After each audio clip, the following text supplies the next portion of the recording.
ევროპის თავდაცვის მინისტრები კოპენჰაგენში არაფორმალურად შეიკრიბნენ. საუბრის მთავარი თემა უკრაინის მხარდაჭერაა.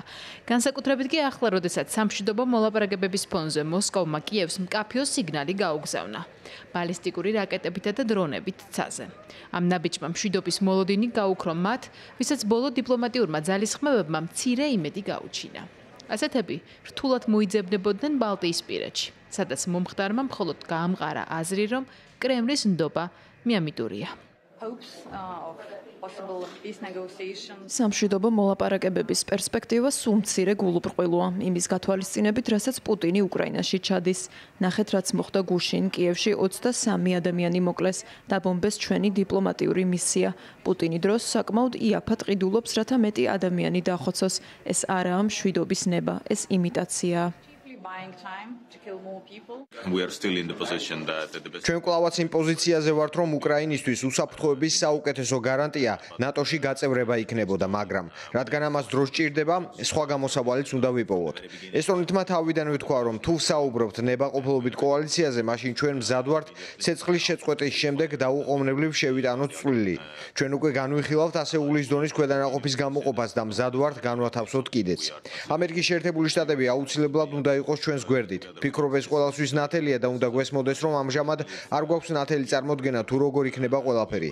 მიუხედავად ამისა, ჩვენ ამაზე ვმუშაობთ და ვფიქრობ, რომ ლიდერების ბოლო შეხვედრამ ამერიკის შეერთებული შტატების პრეზიდენტ დონალდ ტრამპთან ასევე შეუწყო ხელი ამ საკითხთან დაკავშირებით გარკვეულ პროგრესს. ვაშინგტონს ახლა უკრაინული დელეგაცია სტუმრობს. დონალდ ტრამპის სპეციალურმა წარმომადგენელმა სტივენ ვიტკოფმა მათ პრეზიდენტის ბოლო ხედვები უნდა გააცნოს. მანამდე ევროპელები გადაზღვევაზე მუშაობენ. რუსეთზე ზეწოლის მექანიზმებს შორისაა რუსული აქტივების გაყინვა, მისი დამძიმება დამატებითი სანქციების პაკეტებით და ასევე უკრაინის სამხედრო დახმარება, მისი მხარდაჭერა ევროკავშირში მიმავალ გზაზე. ეს და სხვა თემები ევროპელმა მინისტრებმა დახურულ შეხვედრაზე განიხილეს. ფიქრობ, მშვიდობისკენ ორ რამეს მივყავართ. პირველი უკრაინის შეიარაღებული ძალებისთვის დახმარების გაზრდას, მეორე სანქციებისა და ზეწოლის გაძლიერებას. პუტინი ნაბიჯს არ გადადგამს თუ რუსეთზე მეტი ზეწოლა არ მოხდება, რათა მოლაპარაკებების მაგიდას მიუჯდეს და საქმეს სერიოზულად მიუდგეს. ჩვენ დავეხმარებით უკრაინას დამატებით 100 მილიონით. ეს არის ბელგიის მთავრობის გადაწყვეტილება, რომელიც მიმდინარე კვირას მივიღეთ. ეს კარგი რამაა. გავაგრძელებთ უკრაინის მომარაგებას ყველაფრით, რაც გაგვაჩნია. ასევე F-16-იც მათ შესაძლებლობებისთანავე მივაწოდებთ. სურბეთა კოალიცია ქმედებაზეა ორიენტირებული, მათ შორისაა ბელგიაც.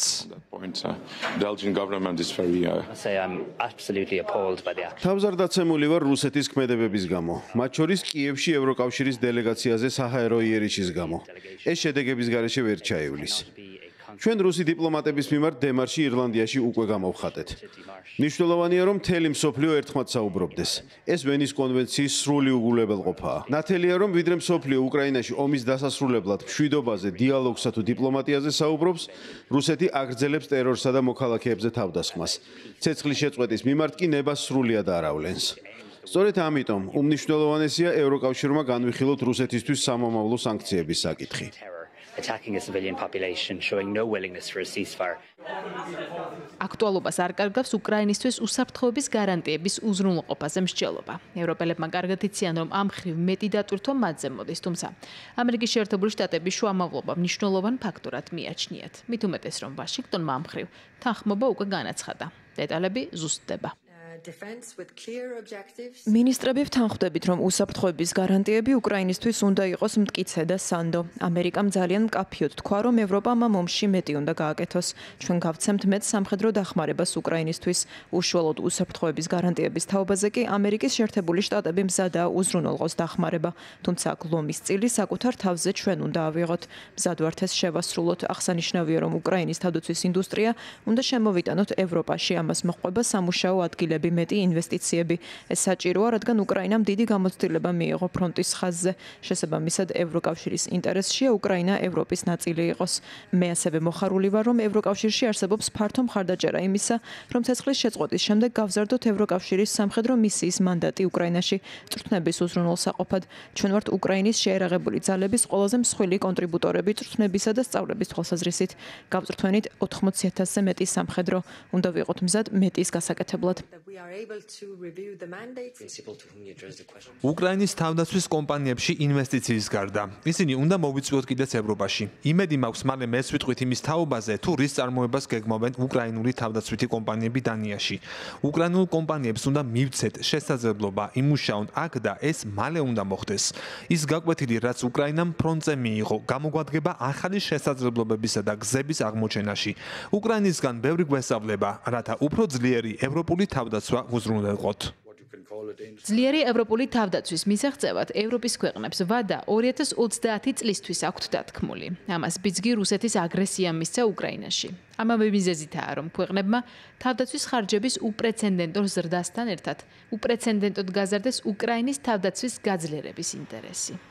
ევროპა ამ გზაზე მტკიცე პოზიციას იკავებს.